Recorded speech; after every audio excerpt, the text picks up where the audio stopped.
नमस्कार, स्वागत है आप सभी का मेरे YouTube चैनल पे। और आज का जो हमारा टॉपिक रहेगा वो है प्लेटीहेल्मिंथेस। जो प्लेटीहेल्मिंथेस है अपन लोग जानते हैं कि ये एक फाइलम है एनिमल किंगडम का। और एनिमल किंगडम के अंदर जो भी फाइलम्स होते हैं उनकी अगर अपन लोग बात करें तो सबसे पहला जो फाइलम है वो होता है पोरीफेरा, उसके बाद में स्लेटरेटा, निडेरिया, उसके बाद में आते हैं प्लेटीहेल्मिंथेस, उसके बाद में एस्केल्मिंथेस, एनेलिडा, आर्थ्रोपोडा, मोलस्का, इकाइनोडर्मेटा, हेमिकोरेटा और उसके बाद में कोर्डेट्स।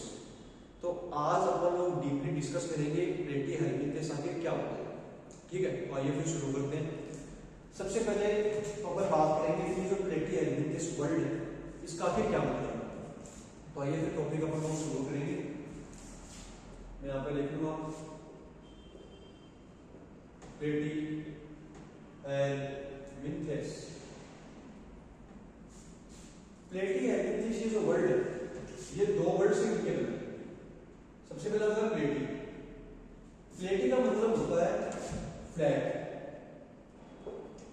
फ्लैट यानी कि चपटा हुआ। अब जो प्लेटीहेल्मिंथेस होते हैं ये डोर्सो वेंट्रली फ्लैट होते हैं। डोर्सो का मतलब यानी कि ये कह सकते हैं कि आगे से और पीछे से ये चपटे हुए होते हैं। मैं यहाँ पे लिख दूंगा डोर्सो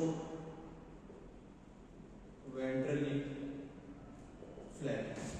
और हेल्मिंथ जो है वर्ड इसका मतलब होता है डोर, यानी कि एक तरह के कीड़े होते हैं जो कि आगे से और पीछे से चपटे होते हैं। डोर्सो वेंट्रली ये फ्लैट होते हैं। अब अपन लोग बात करेंगे प्लेटीहेल्मिंथेस के जनरल कैरेक्टरिस्टिक्स के बारे में। तो आइए फिर शुरू करते हैं।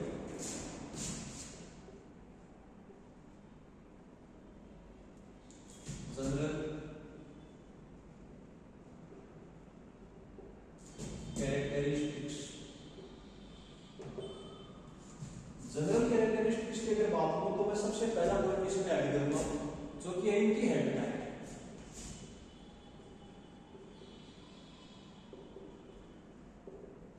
हैबिटेट का मतलब है कि आखिर ये रहते कहां हैं। तो प्लेटीहेल्मिंथेस जो है वो टेरेस्ट्रियल प्लस एक्वेटिक दोनों मीडियम के अंदर रहते हैं। तो अपन लोग यहां पे लिख देंगे टेरेस्ट्रियल, एक्वेटिक एंड इसके साथ साथ में प्लेटीहेल्मिंथेस की एक और खास बात होती है कि ये पैरासाइटिक होते हैं नेचर के अंदर। तो मैं यहां पे लिखूंगा पैरासाइटिक इन नेचर। और ये पैरासाइटिक जो है ये पैरासाइट के अंदर भी ये एंडोपैरासाइट होते हैं, यानी कि किसी भी होस्ट ऑर्गेनिज्म के अंदर ये उसके अंदर जाएंगे और उसके बाद में वहीं से ही अपने जो भी न्यूट्रिशन है, जो भी अपना रिप्रोडक्शन है वो सब करेंगे। तो मैं यहाँ पे लिखूंगा पैरासाइट के नीचे ये एंडो पैरासाइट होते हैं। इसके बाद में अगर मैं इसके दूसरे कैरेक्टरिस्टिक की बात करूं तो वो है लेवल ऑफ बॉडी ऑर्गेनाइजेशन। अपन लोग यहां पर लिख देंगे लेवल ऑफ बॉडी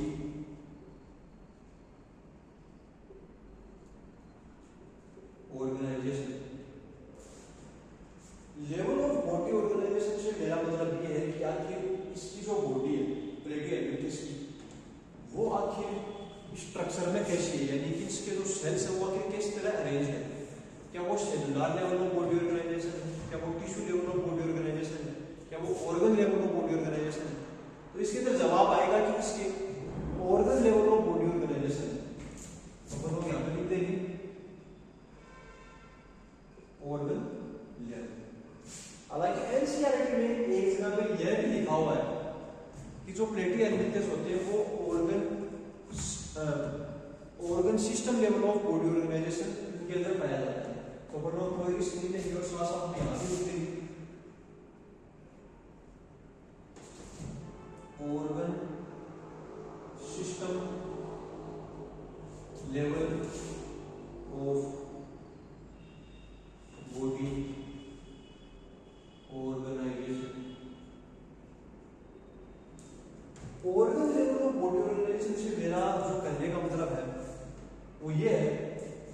इसके अंदर जो ऑर्गन्स होते हैं वो होते हैं। हालांकि वो जो ऑर्गन्स होते हैं वो कोई मतलब कि वेल डेवलप्ड नहीं होते हैं, लेकिन फिर भी ये एक ऐसा फाइलम है जिसके अंदर ऑर्गन्स जो होते हैं वो फिजियोलॉजिकल फंक्शंस को परफॉर्म करने के लिए कुछ हद तक डेवलप हो चुके होते हैं। इसके बाद में जो तीसरा कैरेक्टर है उसके ऊपर लोग बात करें और वो है जर्म लेयर।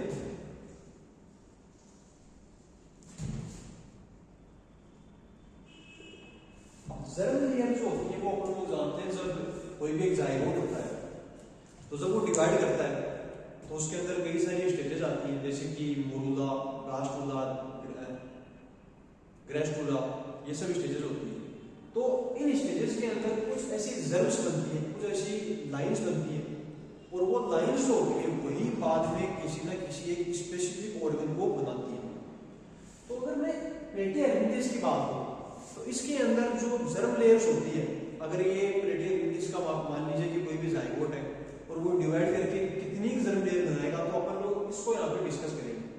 इसका जवाब होगा कि ये जर्म लेयर जो है प्लेटी हेल्मिंथिस के अंदर ट्रिप्लोब्लास्टिक इन नेचर होती है, यानी कि इसके अंदर 3 जर्म लेयर होती है। यहाँ पे अपन लोग लिख देंगे ट्रिप्लोब्लास्टिक। ट्रिप्लोब्लास्टिक के अंदर कौन सी एक्टो, मीजो और एंडो। इसके बाद में जो इसका चौथा जनरल कैरेक्टरिस्टिक है वो बना रहेगा बॉडी प्लान।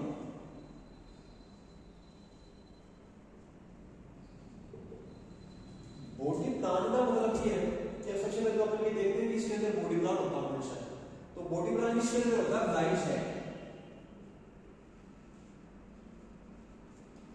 ब्लाइंड सैक का मतलब ये है कि प्लेटी हेल्मिंथिस के जो भी ऑर्गेनिजम्स होते हैं उनके अंदर जो भी फूड मटेरियल है उसको खाने की और उसको इजेशन करने की, यानी कि ये कह सकते हैं कि उसको अपटेक करने की और इजेशन करने की सिर्फ एक ही पोर होता है, यानी कि वो उसी पोर से, उसी छेद से अपना जो भी फूड होगा उसको ग्रहण करेंगे और फिर उसी छेद से जो भी उनका इजेशन होता है उसको वो बाहर निकालेंगे, यानी कि जो वेस्ट मटेरियल है उसको बाहर निकालेंगे।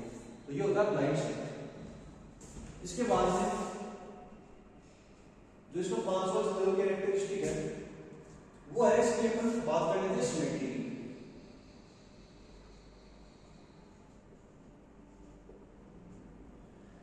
सिमेट्री की अगर मैं बात करूं प्लेटी हेल्मिंथिस के अंदर, तो इसके अंदर बाइलेटरल काइंड ऑफ सिमेट्री होती है। बाइलेटरल को अपन लोग जानते हैं, बाइलेटरल का मतलब होता है कि अपन प्लेटी हेल्मिंथिस को किसी एक प्लेन से 2 भागों के अंदर डिवाइड कर सकते हैं, 2 पार्ट्स के अंदर डिवाइड कर सकते हैं, ठीक है। इसके बाद में जो इसका फाइनल जनरल कैरेक्टरिस्टिक है वो है सीलम। सीलम का अगर मैं मतलब कि नॉर्मल भाषा में बताऊं तो इसका मतलब होता है बॉडी कैविटी। तो जो प्लेटी हेल्मिंथिस होते हैं इनकी सीलम की अगर मैं बात करूं तो ये होते हैं एसिलोकेट, यानी कि इनके अंदर बॉडी कैविटी जो है प्रेजेंट नहीं होती है। तो मैं यहां पे लिखूंगा एसिलोकेट। अब यहां पर ये एक पॉइंट आता है कि ये एसिलोकेट कैसे होते हैं, क्योंकि अपन लोगों ने अभी भी ये पढ़ा था कि इनकी जो जर्म लेयर होती है वो होती है ट्रिप्लोब्लास्टिक, यानी कि 3 जर्म लेयर प्रेजेंट होती है। और 3 जर्म लेयर प्रेजेंट होने का मतलब ये है कि जो मेसोडर्म है ये आगे जाकर डिवाइड करेगी और डिवाइड इस तरह करेगी कि ये इसके बाद में बॉडी कैविटी बनाएगी, लेकिन यहाँ पे उल्टा होता है। यहाँ पर बॉडी, ये जो मेसोडर्म है पहली पास से डिवाइड करती ही नहीं है, तो इसका मतलब है कि इनके अंदर बॉडी कैविटी भी नहीं बनेगी। तो इसका जो कारण है वो यही है कि इसके अंदर जो मेसोडर्म है कभी डिवाइड नहीं करती है, ठीक है। ये कुछ ऐसे बेसिक कैरेक्टरिस्टिक्स है जो कि अपन को पता होना जरूरी है। इसके बाद में थोड़े बहुत और कैरेक्टर्स हैं जो कि मैं आपके साथ में डिस्कस करना चाहूंगा, और ये फिल्म को भी डिस्कस कर लेते हैं। अगला जो कैरेक्टरिस्टिक है मैं ये कहूंगा कि जो प्लेटी हेल्मिंथिस होते हैं उनके पास में हुक्स और सकर्स होते हैं for binding to any part of the body. तो मैं यहां लिखूंगा दे हैव हुक्स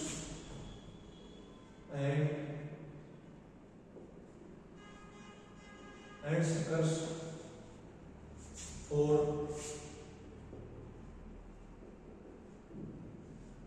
binding.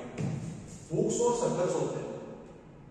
अब हुक्स और सकर्स से मेरा जो मतलब है वो ये होते हैं, अगर मैं नॉर्मली अगर बात करूँ एक प्लेटी हेलिंथेस की डायग्राम की, तो मान लीजिए कि एक प्लेटी हेलिंथेस है, ये इसका एंटीरियर पोर्शन है। तो ये जो एंटीरियर पोर्शन है यहाँ पे इनके होते हैं हुक्स, ठीक है, और ये वाला पोर्शन होता है यहाँ पे उनके होते हैं सकर्स। तो अगर मैं बात करूं हुक्स की, तो ये कुछ इस तरह के हुक्स होते हैं ये, और सकर्स की बात करूं तो ये राउंडिंग स्ट्रक्चर होते हैं कुछ इस तरह के।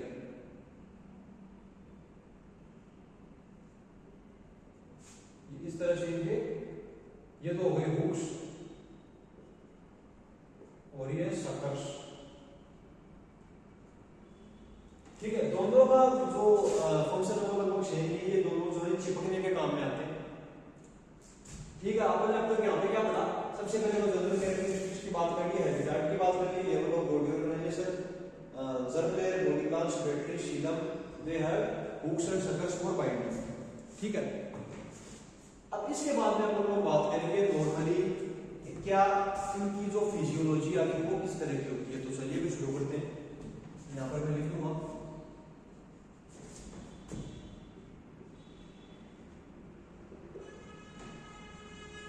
फिजियोलॉजी ऑफ प्लेटी हेलिंथेस। फिजियोलॉजी के अंदर जो सबसे पहला टॉपिक है वो मैं पर आपको बताना चाहूंगा डाइजेशन।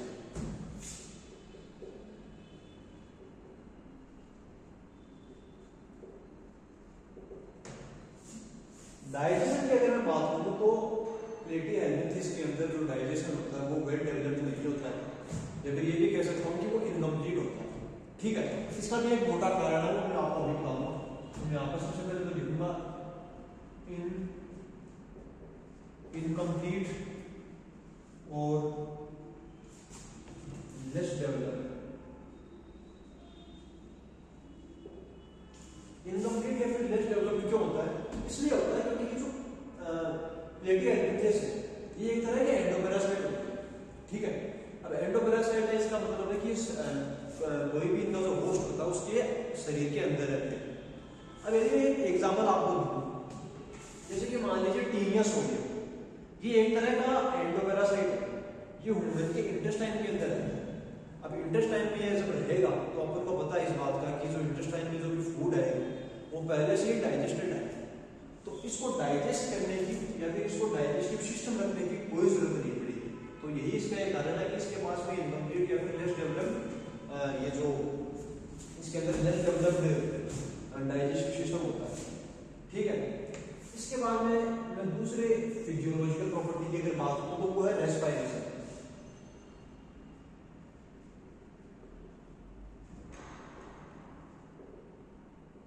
अब रेस्पिरेशन की अगर मैं बात करूं तो इसके पास में इंसानों की तरह ना तो लंग्स होते हैं, ना नोज होती है, ना एल्वियोलाई होती है।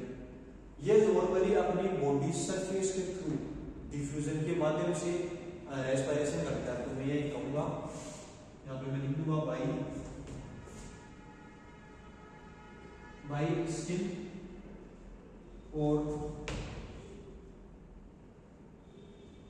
जनरल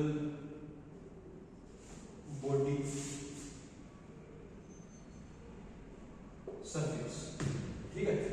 इसके बाद में जो तीसरा आता है कैरेक्टरिस्टिक, फिजियोलॉजिकल कैरेक्टरिस्टिक, वो है circulation.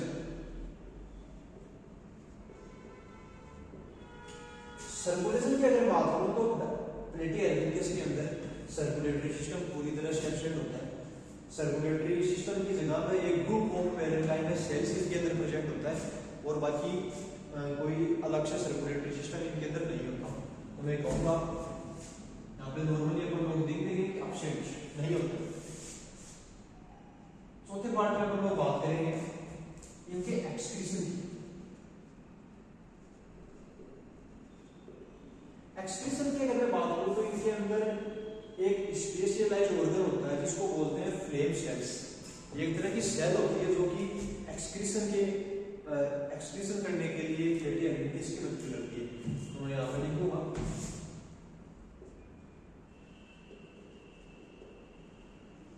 specialized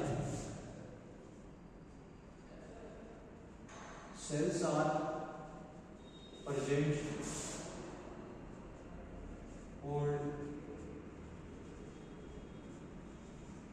flare cells। Okay, उसके बाद हम और आगे बढ़ते हैं। एक्सक्रीशन की अपने बात करते हैं। इसके बाद जो पांचवा पार्ट है इसका वो है नर्वस सिस्टम। इसकी भी बात कर लेते हैं।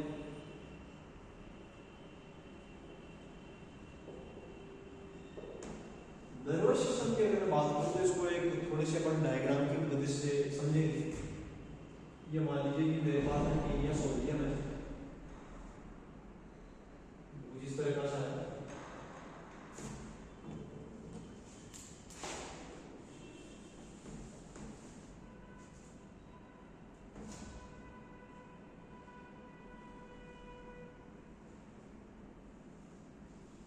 ये मान लीजिए टीनिया सोडियम का डायग्राम है,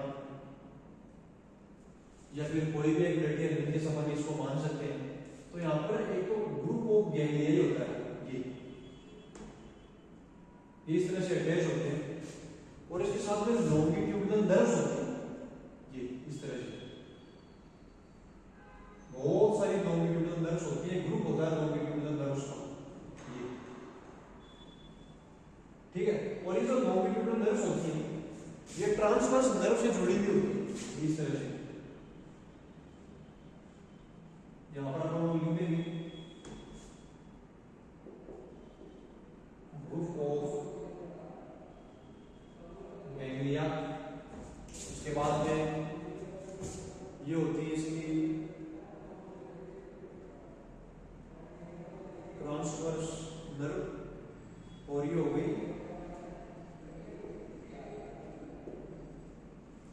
लॉन्गिट्यूडिनल नर्व।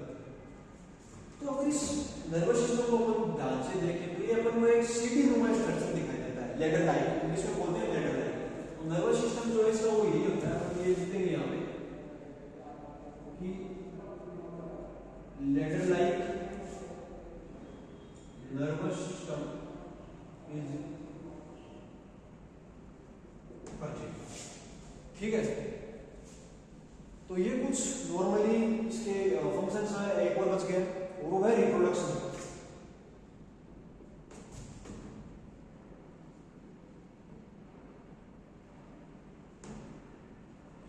सबसे पहले तो मैं बात करूं कि जो प्लेटियल विंकेस जो होते हैं वो नॉर्मली बाइसेक्सुअल होते हैं, या फिर मैं कह सकता हूं हर्मेफ्रोडाइट होते हैं। तो मैं यहां पर लिखूंगा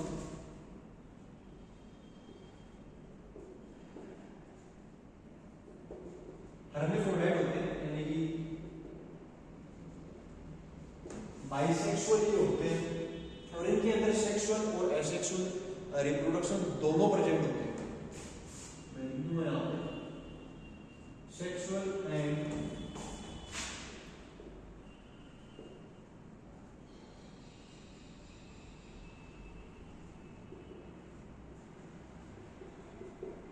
दोनों तरह के इसके अंदर रिप्रोडक्शन प्रेजेंट होते हैं।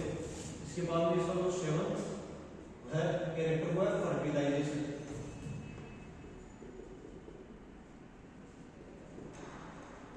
फर्टिलाइजेशन जो होता है प्लेटियल विंकेस के अंदर वो इंटरनल होता है, यानी कि अंदर होता है शरीर के। अपन लोग यहाँ पे लिखेंगे ये इस तरह से। तो ये इसके कुछ जनरल कैरेक्टर्स हैं, ठीक है। सबसे पहले फिजियोलॉजी ऑफ प्लेटियल विंकेस की अगर बात करूं, digestion, respiration, circulation, excretion, nervous system, और उसके बाद रिप्रोडक्शन, ठीक है। अब अपन लोग आगे बढ़ते हैं।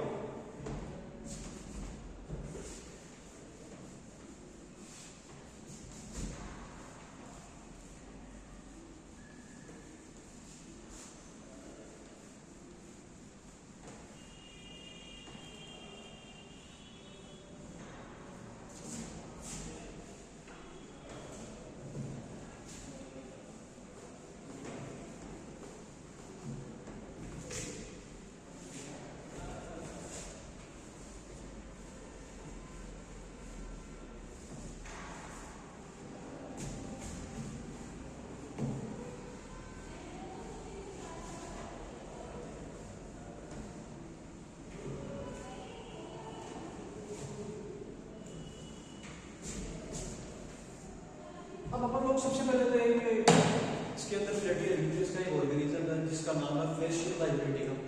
उसकी सबसे पहले अपन लोग डायग्राम देखेंगे कि आखिर वो दिखता किस तरह का है।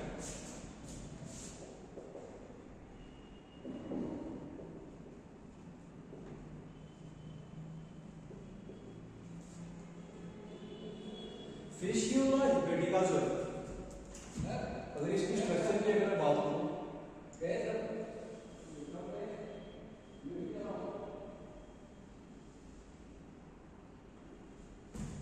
ये कुछ एक लीफ जैसा स्ट्रक्चर होता है, ये कुछ इस तरह का। यहाँ पे एंटीरियर पार्ट के ऊपर इसके पास में एक शकर होता है, ये अपन शकर बना देते हैं ये, और इसके बाद में इसके डोर्सल हिस्से में यानी कि पीछे की तरफ अगर मैं ये से इसको अगर इस तरह उठाऊंगा तो कुछ यहाँ पे इसके पास में एक और शकर होता है, ये अपन लोग यहाँ बना देते हैं, इस तरह का होता है। इसको तो बोलते हैं एंटीरियर शकर और इसको बोलते हैं वेंट्रल शकर। इस तरह का ये डायग्राम होता है फेशियोला हिपेटिका का। अब अपन लोग बात करेंगे लाइफ साइकिल ऑफ फेशियोला हिपेटिका, ठीक है। तो आइए फिर चलते हैं लाइफ साइकिल पढ़ते हैं इसकी।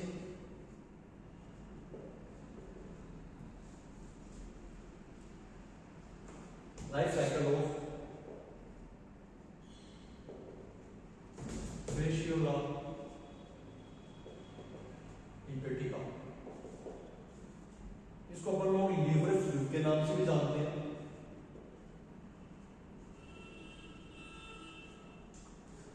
लाइफ साइकिल की अगर मैं बात करूं तो फेशियोला हिपेटिका को अपनी लाइफ साइकिल पूरी करने के लिए दो ऑर्गेनिजम्स की आवश्यकता होती है, फिर मैं कहूं कि दो होस्ट की आवश्यकता होती है।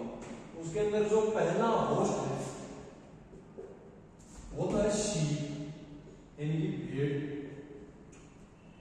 और दूसरा है गार्डन स्नेल, ठीक है। ये दो तरह के ऐसे होस्ट हैं जिनकी लीवर फ्लूइड को आवश्यकता होती है। तो आइए फिर इसकी लाइफ साइकिल पढ़ते हैं। मान लीजिए कि एक शीप है, अपन लोग यहाँ पर एक रफली एक शीप बनाते हैं,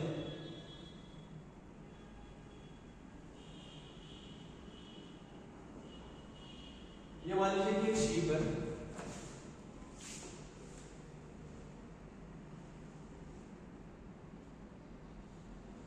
और इसका यहाँ पर मान लीजिए लीवर है।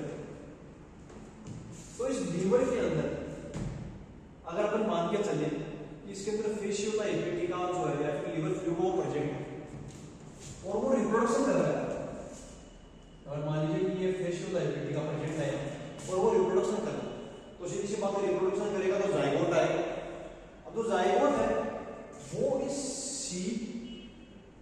शीप का जो भी वेस्ट है, क्योंकि ये जो लीवर फ्लूइड है इसका जो मतलब जाइगोट होगा वो जाइगोट इंटेस्टाइन के रास्ते से निकलकर इसके मतलब जो भी इसका वेस्ट मटेरियल होगा उसके अंदर ही आएगा। तो जो जाइगोट है फिर वो भी उसके वेस्ट मटेरियल के अंदर प्रेजेंट होगा। तो मान लीजिए कि यहाँ पर इसका ये वेस्ट मटेरियल है और इसके अंदर लीवर फ्लूइड भी प्रेजेंट है, ये मान लीजिए यहाँ पे लीवर फ्लूइड प्रेजेंट है, ठीक है। अब होता क्या है कि ये जो जाइगोट है ये अब आगे डिवाइड करेगा तो उससे कई तरह के लार्वल स्टेजेस बनेंगे। तो सबसे पहला जो लार्वा होता है जो इसमें इसकी लाइफ साइकिल के अंदर जो बनता है उस लार्वा को अपन बोलते हैं मीराशीडियम लार्वा।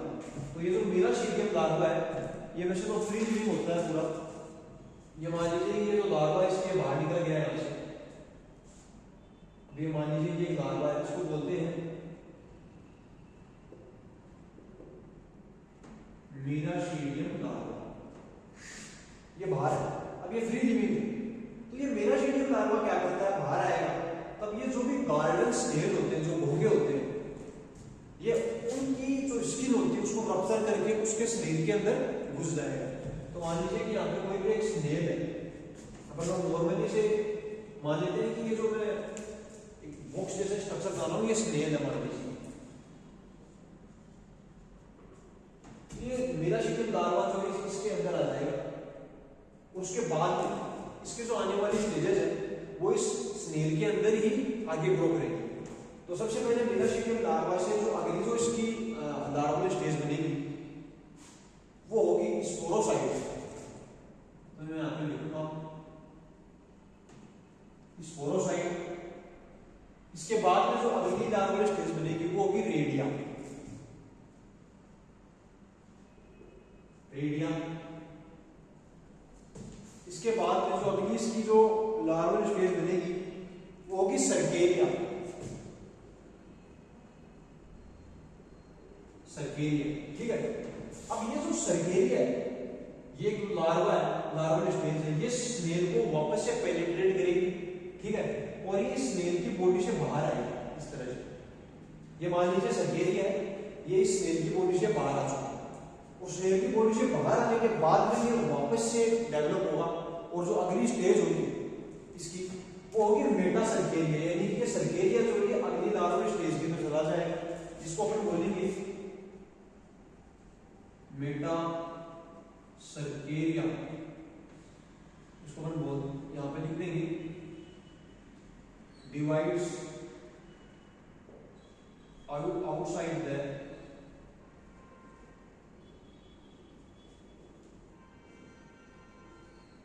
Snail school. अब ये जो मेटा सर्केरिया है ये वापस से फ्री लिविंग हो जाएगा और उसके बाद में जो भी घास होता है जो कि प्रेजेंट होगा एनवायरनमेंट में, ये मेटा सर्केरिया उस घास के ऊपर जाके चिपक जाएगा। एक और पॉइंट यहाँ पे ध्यान रखना है कि मेटा सर्केरिया जो है ये अपने साथ में इस बार एक लेयर जो होती है, यानी कि ये इस बार अपने ऊपर एक कैप्सूल की लेयर भी डेवलप कर लेगा। तो अपन ये लोग ये कह सकते हैं कि जो मेटा सर्केरिया इस बार ये एनकैप्सुलेटेड हो चुका है, ठीक है। तो पर ये जो मेटा सर्केरिया ये मान लीजिए कि यहाँ पे घास है और ये यहाँ पर मेटा सर्केरिया लार्वा प्रेजेंट है, ये इस तरह से अपन लोग यहाँ पे इसको बोलेंगे एनकैप्सुलेटेड मेटा सर्केरिया। अब मान लीजिए कि जो शीप है उसने इस घास को खाया, तो जो ये मेटा सर्केरिया लार्वा है ये भी शीप के अंदर चला जाएगा। तो ये फिर बाद में जो साइकिल है ये इसी तरह से चलती जाएगी। अब लाइफ साइकिल को समझाने का मेरा मकसद ये था कि ये जो लार्वा जो होता है या फिर ये जो लीवर फ्लूक है ये एक डिजीज क्योज करता है जिसका नाम होता है फेशियोलियोसिस, ठीक है। तो अपन लोग यहाँ पे लिख देंगे डिजीज क्योज, जिसका नाम है फेशियोलियोसिस। इसकी वजह से या फिर इसको अपन ये भी बोल सकते हैं लीवर रोट। लीवर रोट का मतलब है लीवर जो है इस शीप का जो लीवर होता है वो सड़ने लग जाएगा, क्योंकि जो मेटा सीरिया है इसके बाद में सीधा लीवर में जाएगा और उसके बाद में वापस से डेवलप होगा लीवर फ्लूक के अंदर, और इसको अपन लोग फेशियोलियोसिस से भी जानते हैं। तो बस यही थी इसकी लाइफ साइकिल। आशा करता हूँ कि आज का लेक्चर जो है वो